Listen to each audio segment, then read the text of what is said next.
Tujuan utama BRIN itu didirikan, Ya. bukan untuk memperbesar BRIN, mengurusi periset BRIN, bukan begitu. Kami ini jadi fasilitator, jadi enabler untuk swasta bisa masuk ke aktivitas riset inovasi.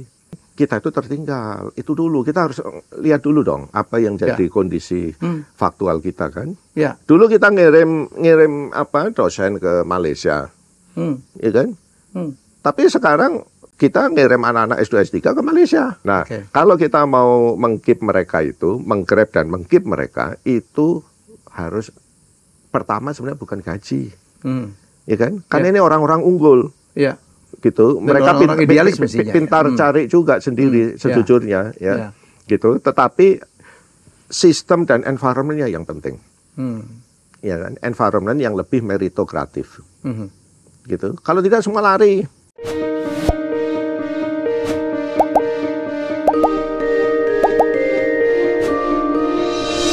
Ya, ini obrolan penting ya untuk bagaimana Indonesia ke depan. Banyak kritik tentang Indonesia, apakah kita bisa menjadi seperti yang kita cita-citakan di tahun 2045, menjadi salah satu kekuatan ekonomi dunia. Karena di belakangnya mestinya ada backbone terutama dalam bidang manufacturing yang kita dianggap paling lemah. Industri inovasi kita dianggap sangat lemah. Ya, oleh karena itu tamu saya mengerikan tamu saya. Beliau adalah kepala BRIN, ya, Badan Riset dan Inovasi Nasional. Ini sahabatku ini, ya, Dr. Laksana Tri Handoko, LT Handoko. LT saja. Kenapa disingkat sih? Kenapa? Laksana gitu keren loh. Ya kan susah. Kalau Laksana suka dibilang Laksamana. Gitu. Gak apa-apa juga. Ada orang namanya Laksamana Soekardi, walaupun dia gak ada jenderal-jenderalnya, oke kok. Malu kita. Laksana Tri, anak ketiga ya? Ya, anak ketiga. Kalau anak keempat bapaknya nggak bisa ngitung. Oke, lama kami tidak ketemu. Saya dulu waktu jadi Duta TVRI, beliau adalah pemimpin LIPI, ya? Kepala LIPI. Kepala LIPI. Kita ngobrol, MOU belum jalan, aku dipecat. Jadi berapa hari yang lalu ada seorang senior researcher ya namanya Dr. Luman Hakim, ya juga pernah memimpin LIPI, hadir di sini. Saya pikir senior kami, Pak. Ya, senior beliau. Ada berapa hal yang mungkin kita bahas, ya. Ya, jadi wah, beliau langsung Pak Handoko, Mas, aku dong jadi tamu, aku siap di roasting. Pak, aku pengen tanya, anggaran BRIN itu berapa sih Pak APBN-nya, Pak? Ya, kalau saat ini dari sejak berdiri 2021 kita antara 6 sampai 7 T. 7 T? 6, ya sekitar itu, 6 sampai 7 T. Kalau dibandingkan APBN kita berapa? 3.000 triliun ya? Ya, kalau yang tahun ini ya. Ya. Jadi apa? 2%? Atau enggak sampai? Ya, 7 T berarti berapa ya? Dari 3.000 loh, 7 T. Ya, 0, iya, betul. Yang benar, Bos. Iyalah, kalau 3.000 T. Iya kan? 6 bagi 3.000. Iya, 0, ya? Iya, kalau itu kan 7.770. Iya, 7.500. 0,2. Iya. Mau dibawa kemana kita, Pak? Iya. Sementara apa? Jepang nggak? Ini tamatan Jepang. Tapi kalau bicara belanja litbang ya, Mas Ilmi, ya, belanja litbang itu kan bukan anggaran pemerintah saja.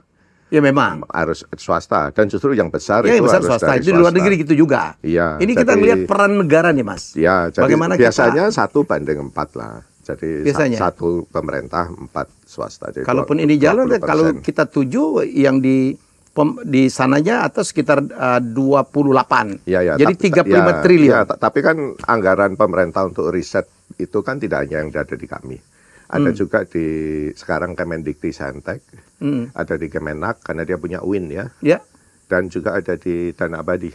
Oh, enggak semuanya masuk di BRIN? Oh, tidak. Bukannya BRIN ini mengumpulkan seluruh lembaga-lembaga riset? Tidak. Ya tentu, tetapi tidak semua dari awal kan kampus juga ada dong. Dan sejak awal saya serahkan misalnya hampir 1,4 T itu ke Kemendikbud. Oh, jadi dari 7 itu diserahkan lagi 1,4?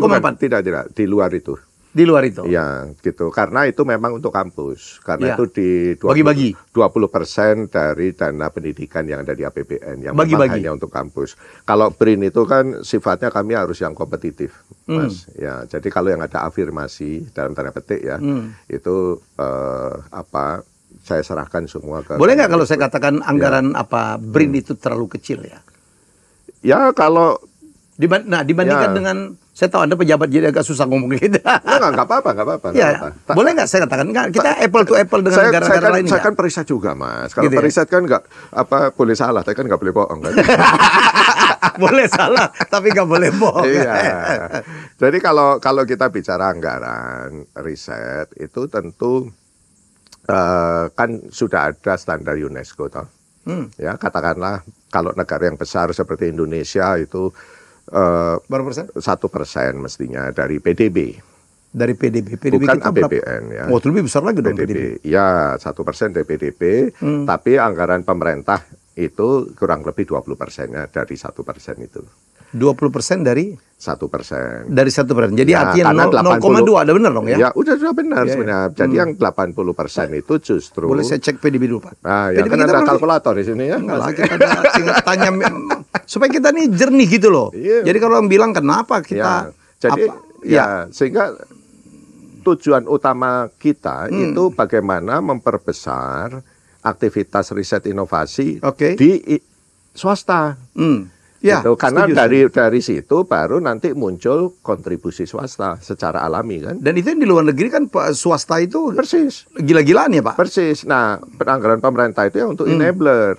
Untuk enabler aja? Enabler, bagaimana kita bisa memfasilitasi swasta supaya bisa memulai aktivitas product development ya. Berbasis riset gitu, mempermudah mereka kan. Ini PDB ini kok ini Pak, sebentar Pak, ini PDB ini kok ngitungnya per triwulan ya?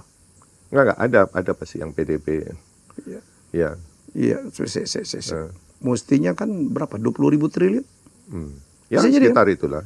Mestinya. Jadi sebenarnya secara umum kalau dari sisi 20% dari 1% sudah cukup sebenarnya. Sebenarnya. Iya, yang masalah itu 80% belum ada. Hampir belum ada ya. Swasta pun tidak seperti di luar ya, Mas? Ya, sampai kan lama di Jepang kan, udah tahu banget ya kan. Di Indonesia kita belum sampai ke situ dan justru itulah tujuan utama BRIN itu didirikan. Bukan untuk memperbesar BRIN, mengurusi periset BRIN, bukan begitu. Kami ini jadi fasilitator, jadi enabler untuk swasta bisa masuk ke aktivitas riset inovasi. Gitu. Jadi mindset itu yang selama ini belum ada. Kalau lepaskan masalah apa gitu, Mas, menurut apa Mas Handoko, BRIN itu harus punya dana berapa sih? Mestinya dari APBN? Mestinya, idealnya. Kalau sebenarnya kalau waktu dari semangatnya Pak Jokowi di awal waktu pendirian BRIN sih 2021 itu ya? Ya, itu sebenarnya kan kami itu ada saat itu akumulasi anggaran ya dari semua yang kami satukan itu sebenarnya sekitar 26T. Begitu disatuin malah turun? Sebenarnya 26T. Tapi begitu 26T saya sampaikan, kita tidak bisa karena maksudnya gini, tujuan kita itu bukan mengejar target belanja litbang kan. Tujuan kita itu kan melakukan litbang. Outputnya juga. Persis. Jadi kita harus menerima anggaran itu, alokasi anggaran juga harus disesuaikan. Bukan tujuannya bukan anggaran itu gitu. Kalau 26T nanti banyak teman saya masuk KPK itu nanti. Iya, tidak begitu. Karena ada kemampuan untuk melakukan, harus disesuaikan dong dengan kapasitas untuk melakukan riset itu ya. Gitu. Ya, itu di samping. Tapi kita ngakuin. Lalu di negara ini belum ada riset yang canggih untuk antariksa, untuk akselerator, gimana mau menghabiskan uang 26T? Nggak benar. Jadi biarkan 26T itu, waktu itu kan lagi pandemi COVID ya. Udah, kita pegang yang dari 5 entitas saja yang besar waktu itu. Apa yang bergabung, Mas? Apa LIPI? Kemristek, Dikti, LIPI. Ya, yang paling besar kemudian LIPI, Batan. kemudian BPT, Batan 8 itu lembaga antariksa ya? Ya, udah itu sekitar 6-7T, 5 itu. Memang tetap. Tetapi kan kita ini ingin melihat dulu unit cost riset kita ini berapa sih sebenarnya? Kan itu harus dilihat dulu, bukan dikasih anggaran nanti bikin macam-macam kayak dulu lagi. Ya kan? Dan ternyata kan kita sudah bisa melakukan banyak hal dengan anggaran segitu. Berarti dulu kan tidak efektif efisien, ya kan? Ya, dulu jadi, tersebar pun ya karena terdistribusi kecil-kecil, semua merasa kurang. Padahal kalau digabungin hasilnya tidak bagus. Hasilnya nggak ada. Setelah ini lebih bagus nggak dibandingkan dulu tersebar di 5? Sekarang ada peningkatan. Kalau saya bicara dalam hal Global Innovation Index dulu kita 85-an terus loh ya, nggak pernah naik. 85 apa? peringkat kita di Global Innovation Index. Itu apa tuh, menggambarkan apa? Global Innovation Index itu menggambarkan kapasitas dan kompetensi dan kemampuan kita sekaligus melakukan ekonomi berbasis pengetahuan. Basically riset lah ya. Urutan 85. 85 terus atau bahkan turun. Oh, sekarang kita udah 54. 85 kita naik ke 75, naik 61, terus kita sudah 54. Tapi angka 54 pun bukan angka yang baik kan untuk negara sebesar Indonesia. Belum. Tetapi kita harus paham bahwa memang kita itu tertinggal. Itu dulu, kita harus lihat dulu dong apa yang jadi kondisi faktual kita kan. Ya. Dulu kita ngirim dosen ke Malaysia. Ya kan? Tapi sekarang kita ngirim anak-anak S2 S3 ke Malaysia. That's something wrong, Pak. Iya. Ya kan? Berarti kita tidak kemana-mana. Kata Calontong, selera orang Malaysia yang turun. Nggak tahu lagi. Berarti setengah abad kita ada something wrong. Something wrong. Saya tidak mau menyalahkan siapa-siapa, bukan itu. Tapi kan itu sudah terjadi. Kita harus lihat faktual dong. Jadi tugas Mandoko ke depan kita. Persis, saya ini kan mau lihat ke depan. Ya. Bukan lihat ke belakang. Ya kan kita harus belajar dari masalah kita kan. Yang real. Ya. Berbasis data kan. Berarti kan ada something wrong. Kita memulai kampus-kampus kita mulai S2, S3 itu tahun 2000-an aja belum banyak, baru 1-2. Kalau S2 dulu LPPM yang saya ingat ya kan. Ya. Gitu. Sekarang udah berapa kampus-kampus ya? Kalau sekarang kan hampir semua sudah ada. Padahal di tahun 2000-an Malaysia semua kampus pasti ada S2, S3. Gitu. Masalahnya riset itu utamanya motor penggeraknya itu mahasiswa S2, S3. Ya. Itu saja sudah menunjukkan sesuatu yang salah. Ya. Gitu. Kita merasa sudah mendidik orang S3, kemudian dia pulang seolah-olah kita sudah siap riset, padahal kan nggak begitu. Nggak begitu. Tidak begitu. Not as simple as that. Yeah. Itu kan orang baru keluar dari ketiak profesornya, ya kan? Yeah. Jadi artinya pendek kata kita belum ada ekosistemnya, Mas. Ekosistem ini apa yang dilakukan BRIN, Pak? Untuk kan Mas Handoko udah tahu banget nih. Ya, membangun ekosistem. Ya banyak researcher kita pulang dari sana di sini nggak ada kerjaannya. Persis. Ya kan? Terus nomor 2 gajinya kecil. Iya, kita ini mengalami brain drain 3 kali loh dalam sejarah ya.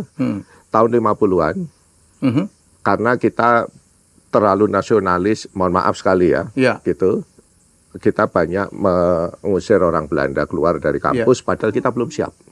Oke. Ya. Itu nasionalisme yang berlebihan ya. Persis. Tahun 60-an. Ya. Gitu, karena politik orang-orang dikirim ke Rusia ya, Eropa Timur ya. Nggak boleh pulang. Ya, nggak hanya Eropa Timur, Eropa Barat juga banyak waktu itu. Nggak boleh pulang. Banyak yang jadi exile. Ya. Exile ya.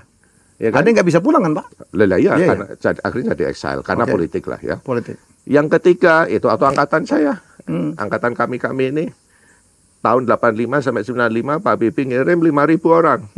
Ya kan? Hanya 30% yang stay. Itu pun tidak banyak. Karena tidak tertampung. Dan tidak banyak yang jadi periset. Bukan, tidak ada ekosistem. Di sininya? Iya. Mas Handoko tahu nggak dulu? Di DI ada dokter nuklir Iwan gitu. Pulang cuma ngajar Lotus. Itu kakak kelas saya. Cuma ngajar Lotus katanya. Karena mau kerja apa gitu. Padahal dia adalah dokter nuklir. Iya, orang berpikir kita kirimkan pulang nanti something good will happen. Kan tidak begitu. Di sini kita kan harus membuat ekosistem. Kalau sekarang kita 500 orang setiap tahun kita terima. Termasuk diaspora. Orang-orang berkualifikasi minimal S3. Dan kita siapkan dalam tanda petik mainannya.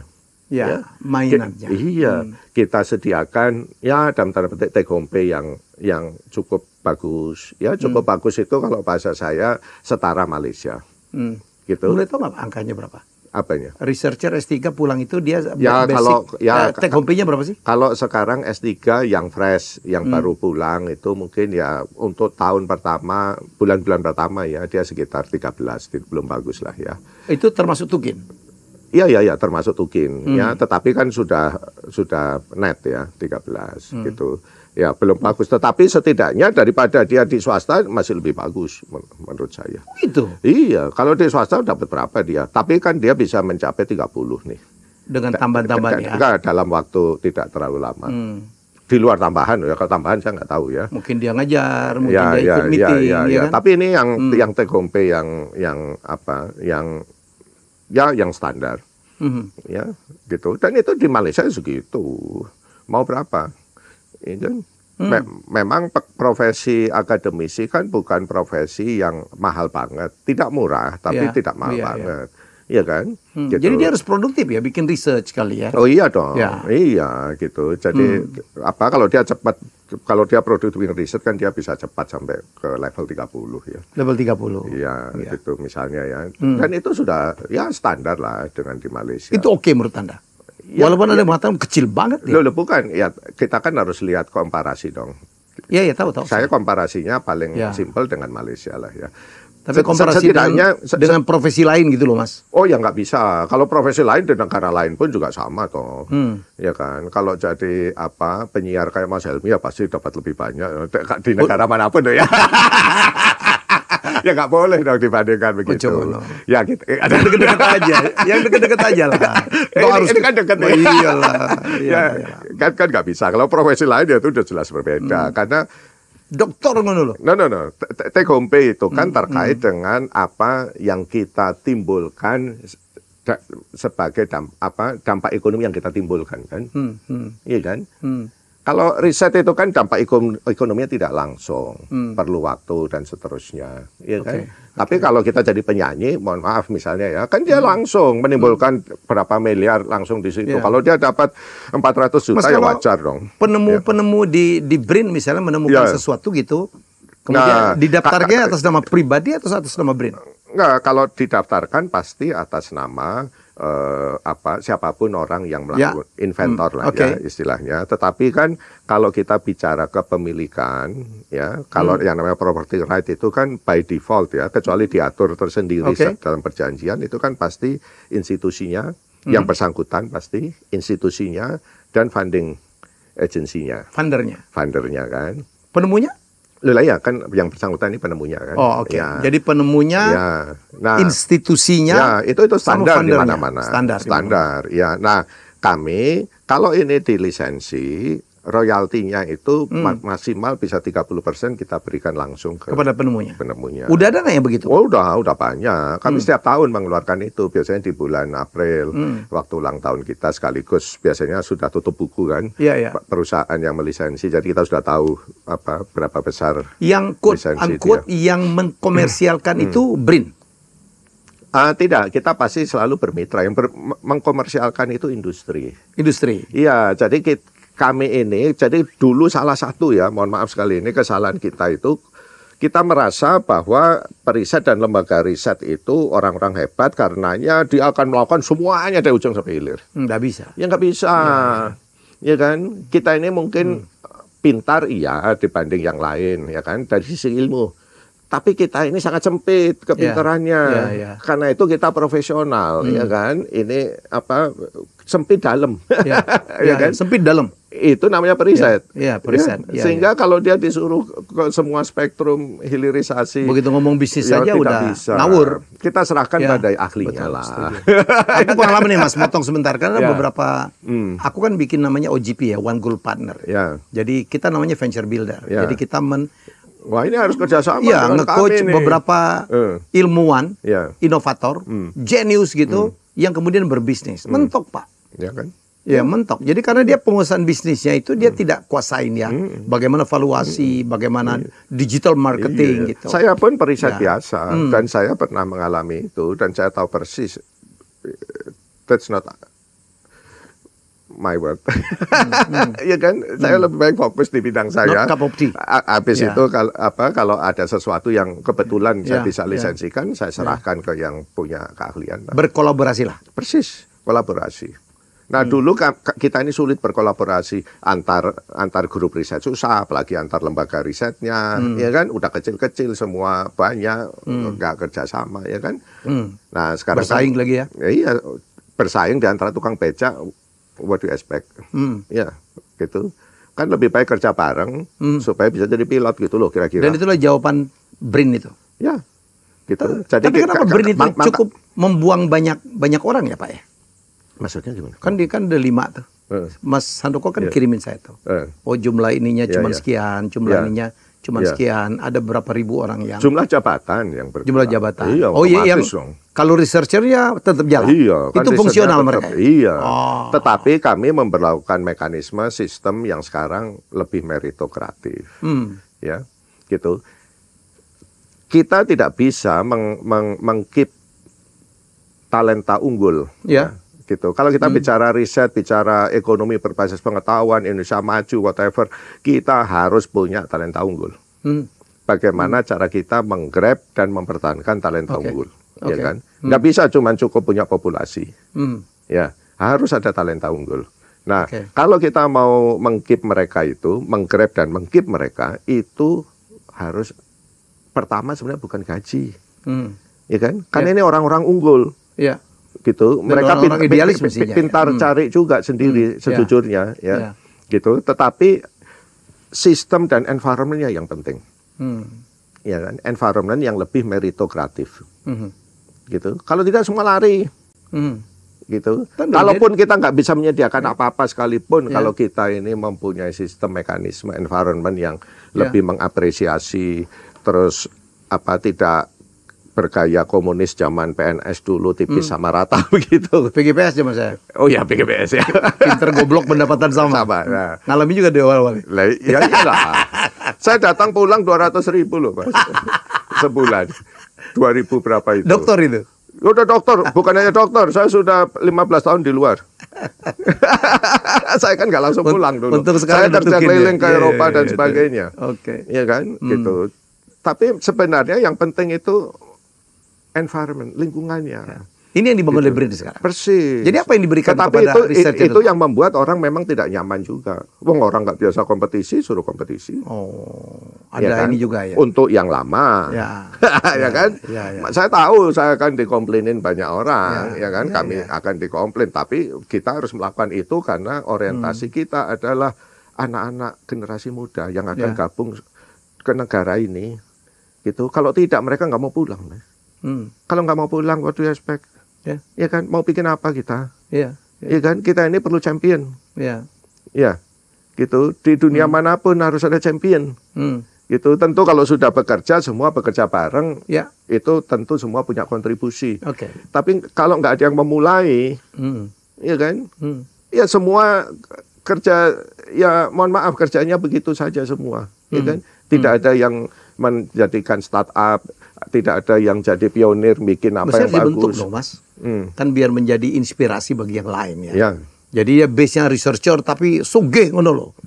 Karena hanya melakukan research dan di licensing. Ya kalau saya tidak mau dia hanya dari sisi sugih, Mas Helmi. Tapi kan parameternya itu Pak sekarang Pak, untuk memanggil anak-anak muda. No. Mereka kalau kita manggil anak muda tidak begitu. Kalau kita manggil anak muda kita tunjukkan yang sukses secara profesional. Belum tentu sugih. Ya tapi ikutannya lah. Oh ya. Sugih itu kan konsekuensi Pak. Ya, konsekuensi betul. Saya setuju ya. Ngomong sama researcher. Tapi bukan tujuan ya.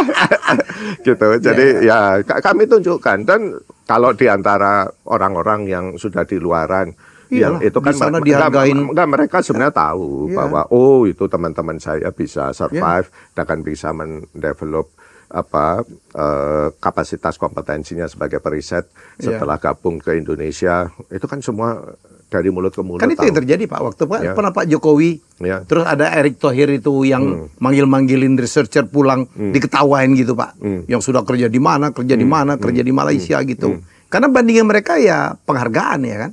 Ada yang bilang wah ini. Enggak. Saya kalau saya nggak yakin mereka mentertawakan. Kalau ada yang mentertawakan saya ganti tanya. Mentertawakan enggak, tapi nggak mau pulang Pak.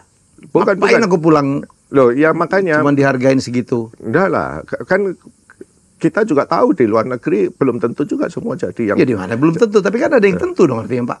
Oh iya, tapi kan tidak banyak juga kan. Iya. Kalau kan mereka udah di Amerika, udah bukan, di jadi Inggris. Idenya gitu. Tidak begitu Mas. Idenya mestinya kita itu negara ini harus hadir untuk memberikan opsi. Setuju, itu yang kita bahas. Memberikan opsi. Iya, opsinya apa? Menarik atau jadi tidak? Mereka tidak harus pulang. Kalau dia bisa survive di luar, it's fine. Ya. Tapi karyamu ke sini. Ya terserah juga. Tapi kita harus memberikan opsi bahwa anak-anak itu, ya kan banyak nih, ribuan nih, ya kan. dia punya opsi untuk pulang juga. Ya. Gitu, dan tidak buruk opsinya. Tapi saya pikir opsinya tuh pertimbangan cuma 2 kan. Apakah skill saya termanfaatkan? Ya kan? Karena aku hafal Mas, aku kan berkali-kali ke Cina. Kenapa Cina bisa ngejar ketertinggalan? Dulu kan di belakang Indonesia tuh. Pertama dulu pemerintah Cina menyekolahkan mereka kemanapun. Habis itu begitu pulang, kowe mau bikin apa? Kita support. Itu lahirlah perusahaan-perusahaan itu kan. Nah, apakah begitu? Ya kan? Nomor 2 kan ujung-ujungnya kan manfaat ekonomi lah ya. Iya, sama penghasilan. Tetapi kan kita nggak bisa untuk hidup layak aja. Iya, makanya itu. Tapi kan kita tidak orientasinya, yang sana sudah jadi profesor hebat. Kalau sana dari profesor hebat ya biarin aja. Gitu loh. Makanya kalau kan harus ada standar juga kan. Nah, standar apa yang kita pegang itu yang saya bilang. Di Malaysia itu dapat berapa sih untuk jabatan yang serupa? Ya sudah, asal kita sudah sama, menurut saya sudah cocok. Ya kan, sudah cukup menarik. Ditambah nanti dengan fasilitas-fasilitas dan nanti mainan tadi, sehingga mereka bisa punya potensi, opportunity untuk mendevelop dirinya lagi kan. Saya shortcut. Cukup banyak nggak ya orang anak-anak lulusan luar negeri kembali ke Indonesia untuk menjadi misalnya bergabung di BRIN atau lembaga penelitian Kalau lain? Sekarang banyak, justru yang jadi masalah bukan banyak, kita kurang banyak diaspora. Kurang banyak diaspora. Kalau dibandingin Vietnam aja nggak ada apa-apanya. Diaspora kita? Nggak ada apa-apanya. Gitu. Kita ini kekurangan talenta unggul. Jadi kalau bicara riset, ya kan, riset itu kan spektrumnya lebar, ya kan. Padahal setiap orang tadi periset itu pasti sempit-sempit meskipun dalam. Sehingga kita itu perlu orang yang memang unggul di setiap spektrum kecil-kecil itu. Nah, ini banyak bolong. Banyak bolong. Masih kurang. Jadi untuk negara dengan populasi sebesar kita, talenta unggul kita itu masih kurang. Di bidang apa yang dibutuhkan ya Pak? Hampir semua bidang. Sorry to say. Kita kan diminta termasuk bioteknologi, termasuk yang agriculture gitu ilmu hayati. Iya. Kalau yang advance kurang, Mas. Kalau enggak kan kita enggak babak belur. Ya. Jadi padahal kalau kita enggak ada orang itu, kita akan stuck di situ. Itu yang terjadi selama ini. Gitu. Jadi dianggap karena you dokter biotek, you pasti bisa bikin ya. Ayo kamu bikin. Ya nggak bisa begitu. Ya kan? Yang terjadi akhirnya manipulatif kan. Gitu, karena dia kayak dipaksa. Ujung-ujung kena kejaksaan. Enggak juga sih. Kecuali kalau memang melakukan ini loh ya. Ya, tapi kalau sesuai ini biasa enggak itu. Tapi Mas Handoko kan paham ya betapa banyak talenta kita yang lari ke Singapura, lari ke Malaysia karena di situ di antara yang sedikit itu banyak juga yang memang tidak kembali. Ya kan angkatan saya aja 70% nggak kembali. Ya kan yang dikirim Pak Habibie ini. Sayang banget ya. Ya tapi gimana? Saya juga nggak bisa nyalahkan ya teman-teman saya itu kan mereka tadi itu. Iya. Gitu. Banyak pertimbangan. Iya, ya karena memang tidak siap, karena ekosistem nggak ada. Makanya itu yang harus kita bangun pertama, bukan bikin program gimana. Kalau program dari dulu kita bisa bikin program, ya kan. Apa yang dilakukan BRIN, Pak? Apa yang dilakukan Pak? Bapak kan pemerintah untuk dalam rangka mempersiapkan ekosistem. Jadi yang pertama ya kami ini kan mengkonsolidasikan semua sumber daya yang dipunyai pemerintah sebelumnya, ya kan. Mau anggarannya, mau infrastrukturnya dan orangnya yang ada, ya kan.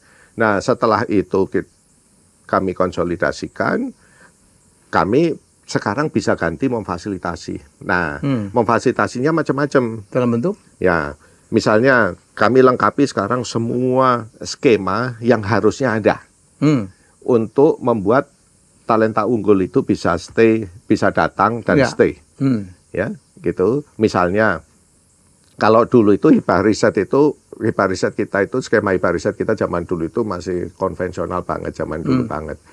Kalau sekarang kan kami udah multi skema. Orang bisa hire riset asisten, orang bisa hire postdoc, orang bisa ngundang visiting professor. Ya. Ada dananya. Persis. Tentu semua harus kompetisi dan tapi semua tetap kompetisi. Kita tidak ada top down. Yang kita top down itu hanya programnya, bukan yang melakukan. Tapi yang melakukan kita open. Kita open termasuk ke kampus. Tidak hanya periset BRIN pun harus kompetisi. Termasuk di daerah. Aku dengar ada BRIDA ya Mas ya? Tapi BRIDA tidak itu periset. BRIDA itu tidak diset menjadi lembaga riset. Mereka itu menjadi mediator untuk membuat kebijakan berbasis science based policy. Jadi bukan perpanjangan tangan dari BRIN? No. Sebagai lembaga riset tidak. Tidak, ya. Jadi BRIN itu fungsinya tidak hanya sebagai lembaga riset, Mas. Gitu, bukan executing agency saja, tapi kita ini funding agency juga. Fasilitator untuk ekosistem ini. Jadi kalau ada seorang research mau research butuh dana bisa ke BRIN? Bisa. Gitu, termasuk yang dari industri. Termasuk dari luar? Termasuk dari luar. Kami melakukan banyak joint funding supaya Rp1 kita bisa Rp2 kan. Kita banyak joint funding. Joint funding. Iya, tapi aktivitas risetnya kami tarik ke Indonesia. Oke. Karena itu yang perlu supaya apa? Supaya kita bisa melibatkan, menginfluence lebih banyak orang, terutama generasi muda, anak-anak. Itu yang penting, anak-anak muda kita, mahasiswa S1 akhir sama S2 S3 ini. Dan kami juga ada program Degree by Research untuk anak S2 S3. Gitu. Sehingga karena anak S2 S3 itu sebenarnya tulang punggung riset nasional di negara manapun. Dimanapun ya. Setuju. Bukan profesornya. Bukan profesornya. Bukan. Profesor itu kan dia yang sudah punya jam terbang. Dan dia mestinya jadi apa ya? Jadi supervisi. Inspirator doang ya. Jadi enabler di awal, menunjukkan Setuju. jalan, ini akan ke sana, ini sebaiknya begini, ya. Tapi yang benar-benar melakukan itu kan anak-anak yang masih S2, S3 itu ya? Iya, anak yang umur 21 sampai 27 itu. Dan melalui skema ini, kami ingin memastikan dengan Pak Satrio, Kemendikbudristek untuk kita ini menciptakan peluang anak-anak itu bisa doktor di usia 27, 27, 28, sebelum itulah. Karena itu golden age. Ini S2, S3 dalam bidang sains ya Pak ya? Apa Mestinya. saja. Kalau di BRIN kami apa saja. Termasuk ekonomi? Kami kan ngurusi antariksa sampai agama. Dunia akhirat ya. Luar biasa. Dunia akhirat. Gitu ya? Oh iya. Karena semua kan lintas disiplin ya sekarang. Gitu. Iya loh. Jadi kita kan sekarang menggabungkan IT dengan artefak, macam-macam loh ya. Oh iya, itu kan inovasi-inovasi baru dan punya dampak ekonomi yang tinggi untuk game, aset store untuk game. Cukup, dan sebagainya. Mas Handoko sebagai researcher cukup optimis dengan talenta kita. Kalau saya pengen ini jauh lebih besar lagi skalanya. Tapi optimis, kita bisa. Ya harus bisa. Kalau nggak bisa, mau dibawa kemana ini negara? 2045 itu loh. Tapi kalau anggaran pertumbuhan adakah saya tidak pernah bicara kurang anggaran loh, Mas. Karena anggaran masih cukup-cukup aja. Gitu. Yang kurang ini aktivitasnya. Tapi dibandingkan average ya, jangan bandingin Malaysia lagi. No. Makanya kita kan rasio kita masih di bawah dong. Bukan, kan tujuan kita bukan itu. Gitu. Melakukan aktivitas riset itu kan step by step. I know. Ya kan. Kalau kita belum punya aktivitas riset seperti di CERN di Swiss yang 2 triliun setahun hanya untuk bayar listrik, ya kan ngapain punya anggaran 2 triliun? Kan nggak begitu dong. Tapi output jadi sedikit dong. Kenapa? Lo bukan ya, justru itu yang harus dikejar kan. Dan anggaran kan akan naik mengikuti aktivitas. Oh, jadi money follow program. Persis. Program dulu yang harus di-create. Iya dong. Tugas BRIN bukan anggarannya. Iya. Gitu. Tugas BRIN kan? Iya, soalnya kan riset di negara ini belum banyak yang dilakukan swasta. Ya kan? Padahal di luar kan 4 banding 1 ya? Jadi problem kita itu, yang dulu ya, waktu sebelum ada BRIN itu, pertama diecer-ecer. Anggaran pemerintah yang sebenarnya cukup besar, meskipun belum besar sekali itu diecer-ecer. Ya kan? Sehingga critical mass rendah. Ya. Semua merasa susah. Gitu. Termasuk LIPI yang paling gede waktu itu. Yang kedua, dominasi pemerintah. Ya kan, padahal kan mestinya harus dominasi swasta. Karena ekonomi itu yang mendevelop ekonomi itu swasta. Nggak ada cerita APBN bisa mendevelop ekonomi. APBN itu kail.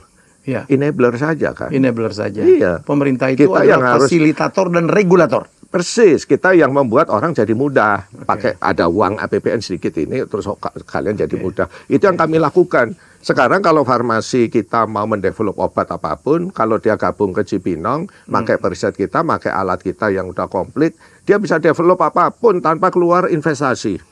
Free? For free. Tapi kalau berhasil saya minta lisensi aja. Fair enough. Fair enough toh. Dan itu memang fungsi pemerintah kan nggak nyari duit kan Mas? Persis.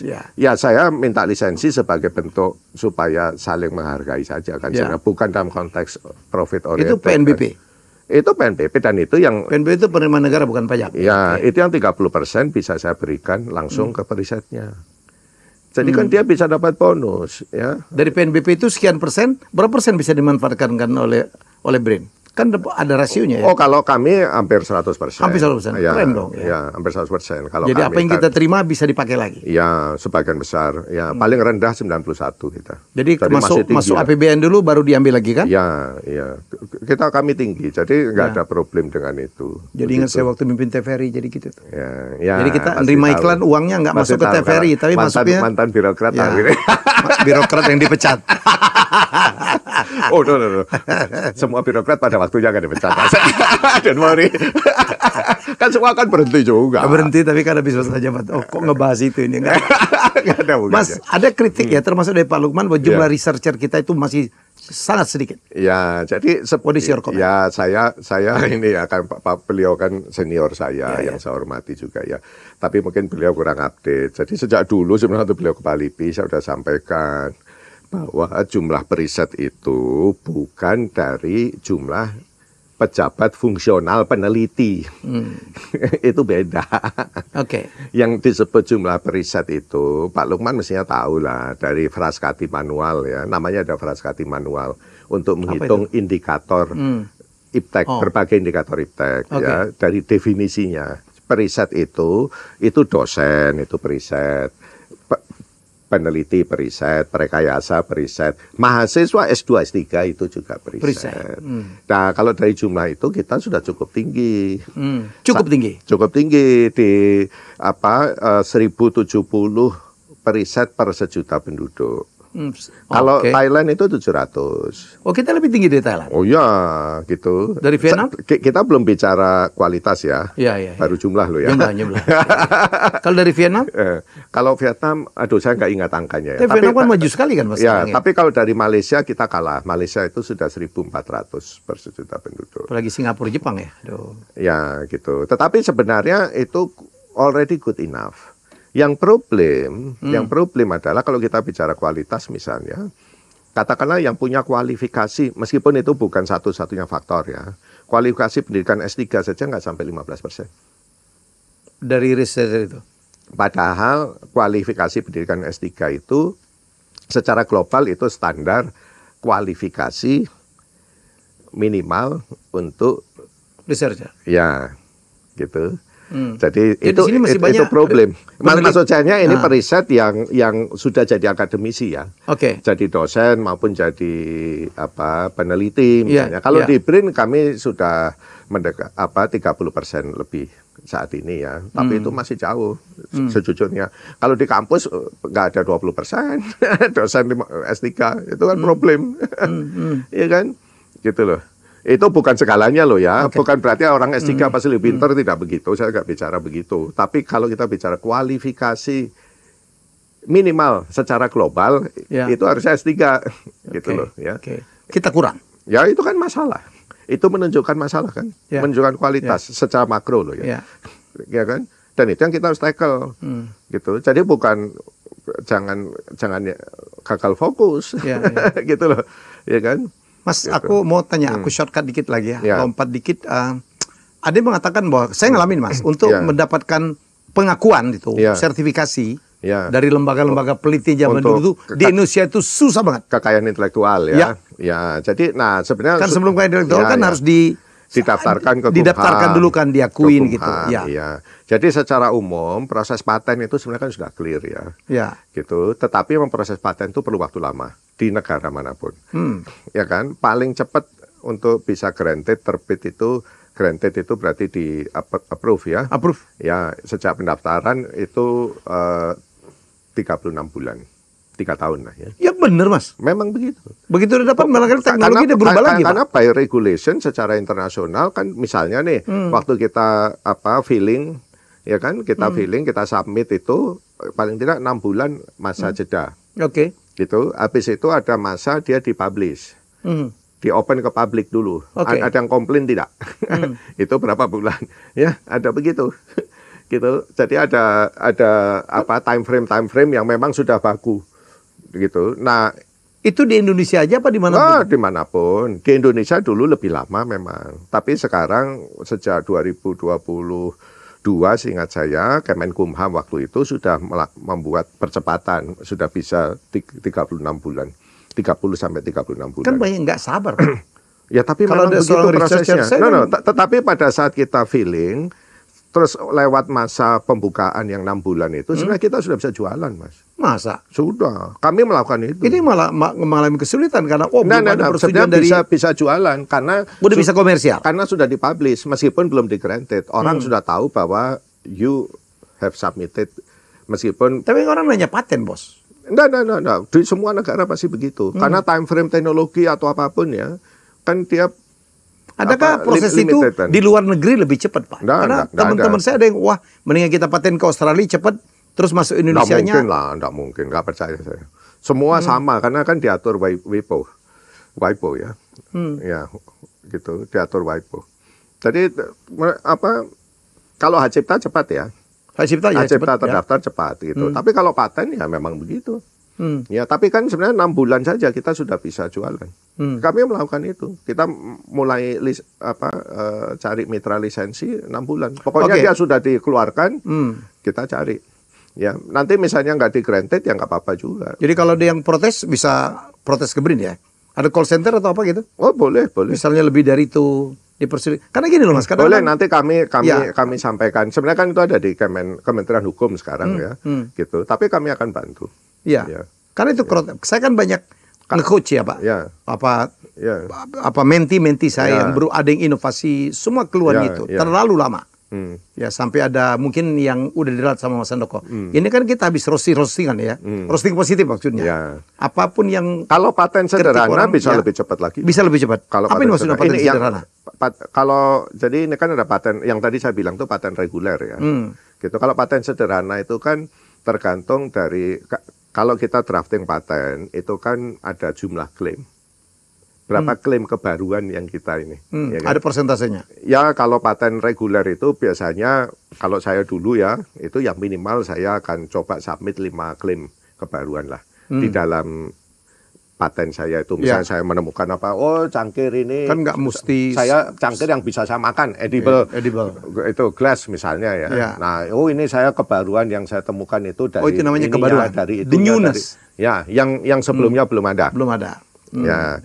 Tapi kalau paten sederhana cukup 1. Dan paten sederhana jauh lebih cepat. Oh, dengerin ya. Bisa 12 bulan bisa cukup. Ada yang mengatakan Pak yang para penentu apa namanya ya?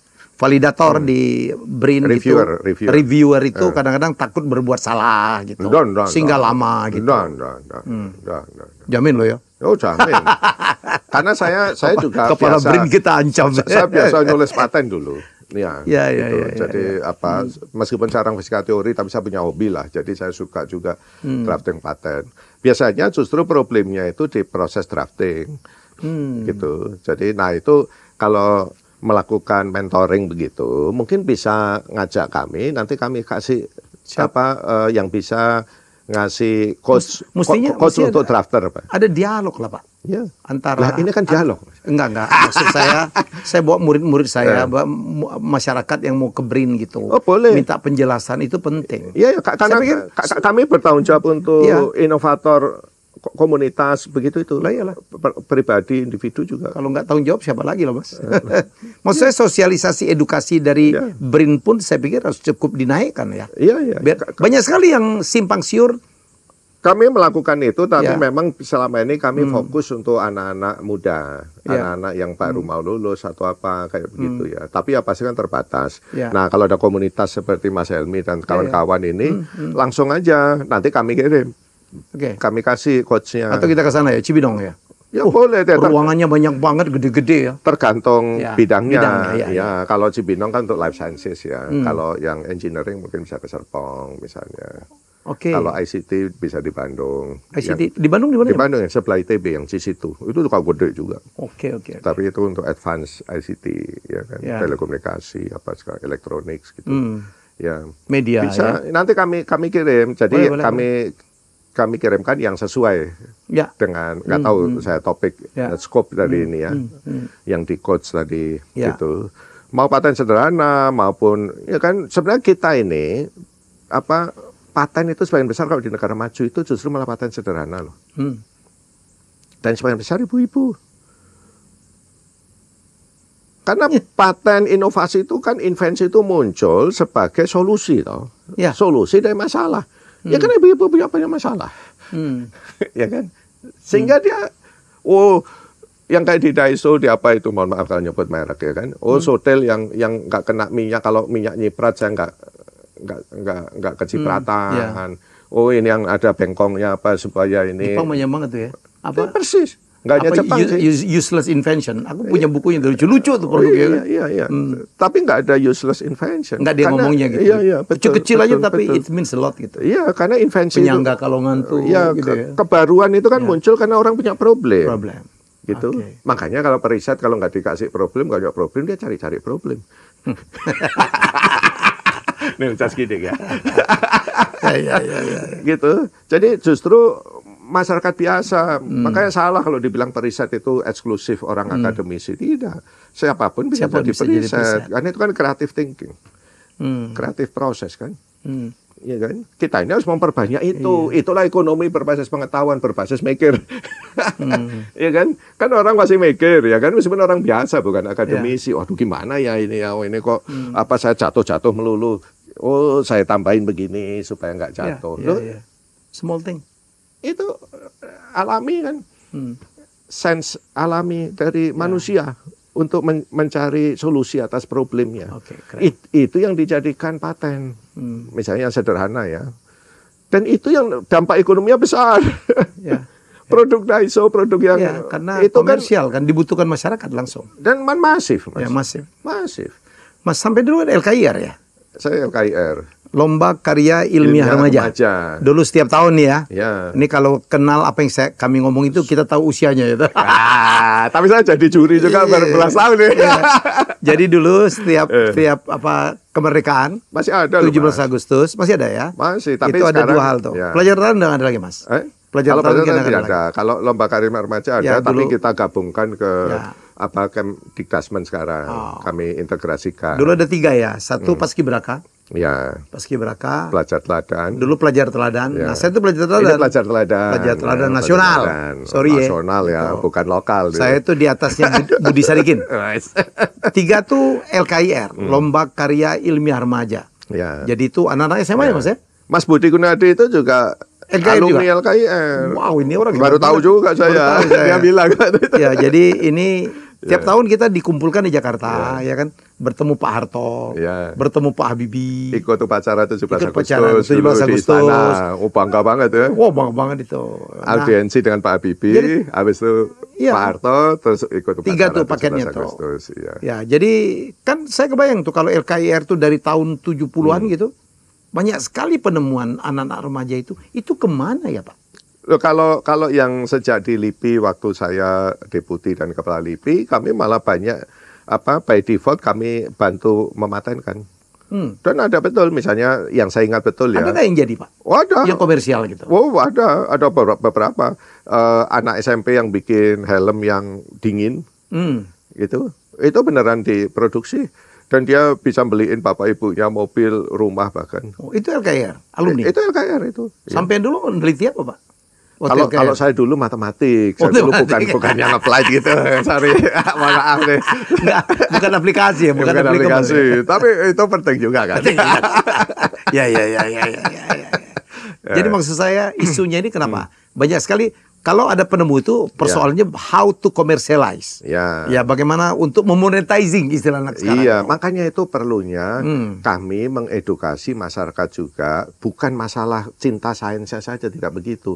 Tapi how to utilize. Bahwa kalau dia mau mikir sesuatu itu banyak hal yang dia ada opportunity baru untuk ada aspek finansialnya. Iya, saya tuh itu Mas. Monetisasi ini. Sampean sampean kan ideal di situ kan.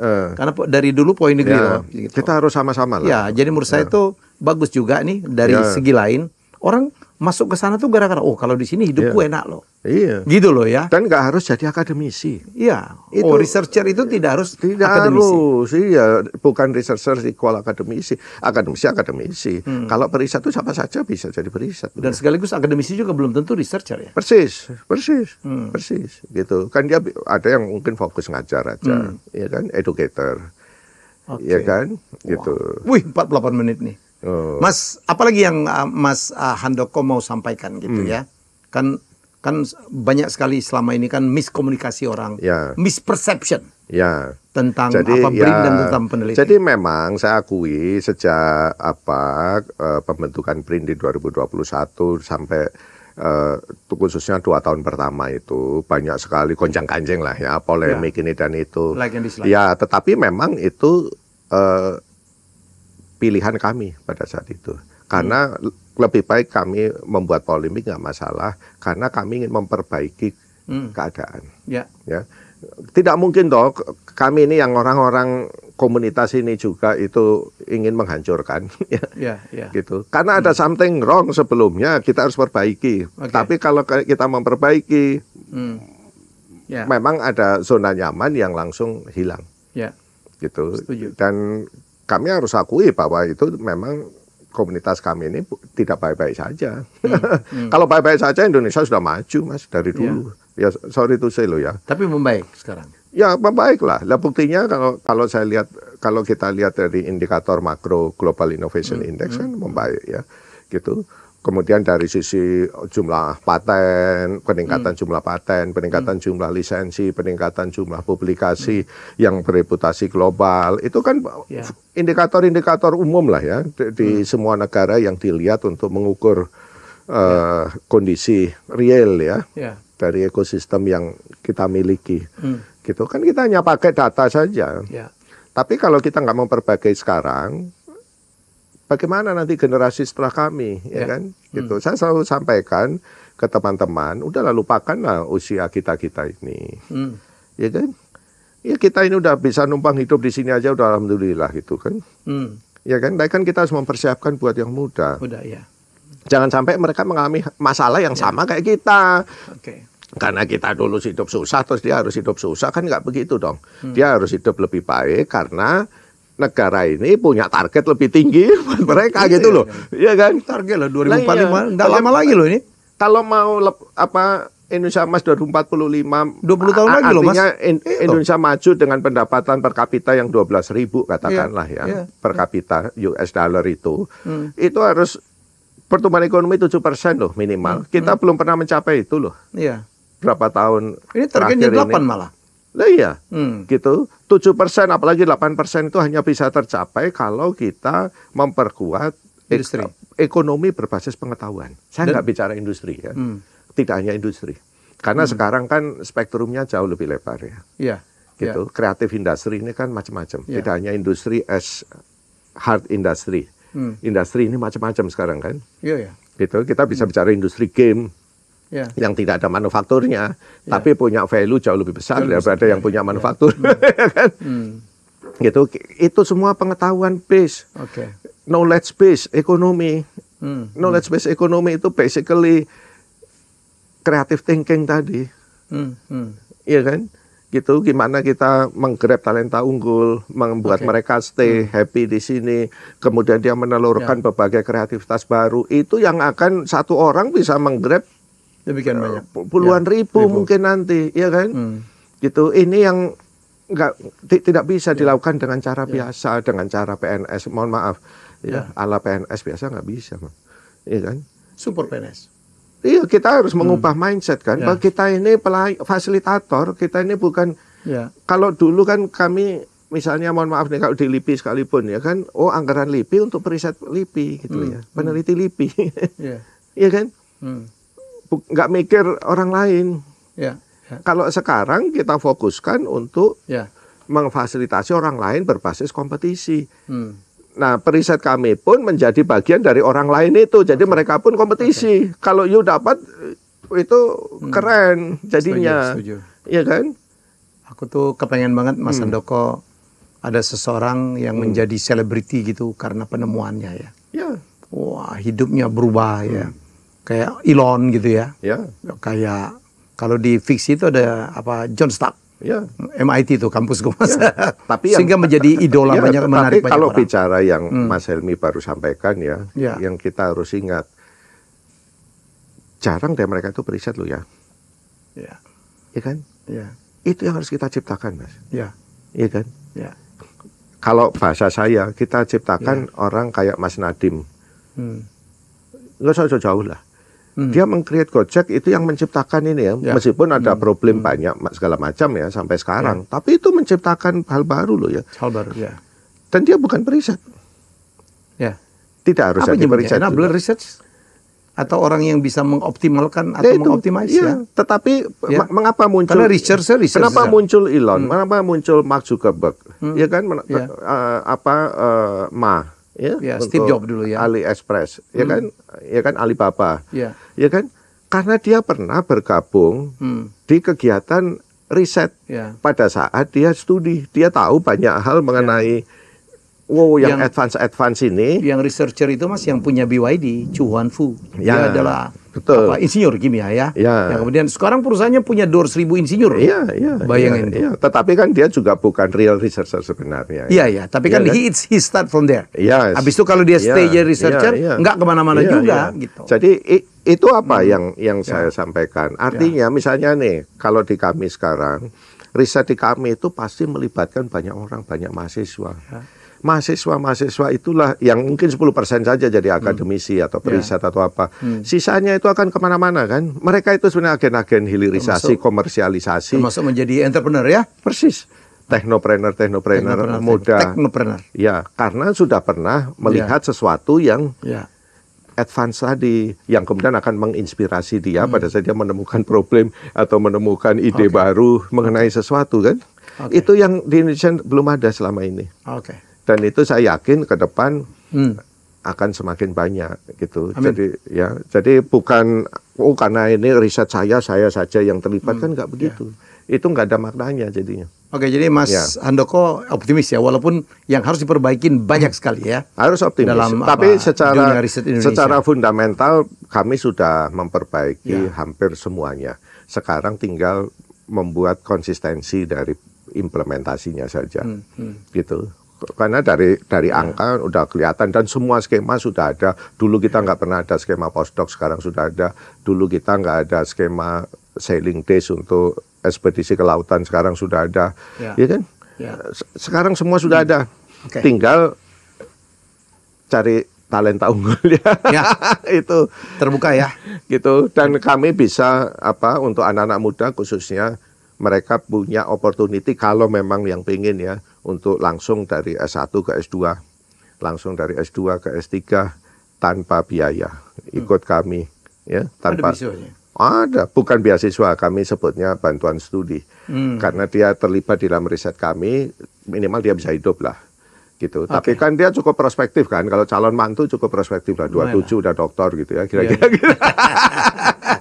Jadi itu yang harus kita siapkan, kita sediakan untuk generasi muda kita. Gitu, Thank you Mas Handoko. Jadi terima kasih hampir banyak, 1 jam kita, jadi banyak hal yang dijawab oleh beliau, sangat gamblang gitu ya. Jadi ya kita tahu lah, masih ada kritik terhadap BRIN, tapi banyak sekali kritik kita itu selama mengatakan mereka lamban, ini apa gunanya, kenapa harus digabung-gabung gitu, kenapa komersialisasi dari monetizing dari penemuan jadi susah, nunggu IP lama gitu, kenapa terjadi brain drain, jadi beliau sudah jawab semua. Thank you Pak. Terima kasih. Kalau kami sekarang balik brain drainnya ke Indonesia. Ini brain drain yang balik nih. Sudah balik sekarang, iya dong. Jadi kapan-kapan kita ngopi-ngopi ya di Tamrin ya. Siap. Namanya kopi brain. Lihat kantor kami kan. Kantor kami gayanya kayak aku dulu pernah kesana diundang Pak Habibie waktu saya jadi pelajar teladan. Sekarang nggak kayak kantor pemerintah Mas. Sekarang ya. Kayak kalah kantor Google. Jangan ngomong tok Pak. Jadi sebelum saya kesana tuh masih hoax. Harus bukti. Nggak ada kabar Pak. Iya hoax ya. Kita jumpa lagi dengan tamu hebat saya selanjutnya. Bye. Terima kasih sudah menonton Helmi Bicara. Jangan lupa untuk like, komen, share, dan subscribe.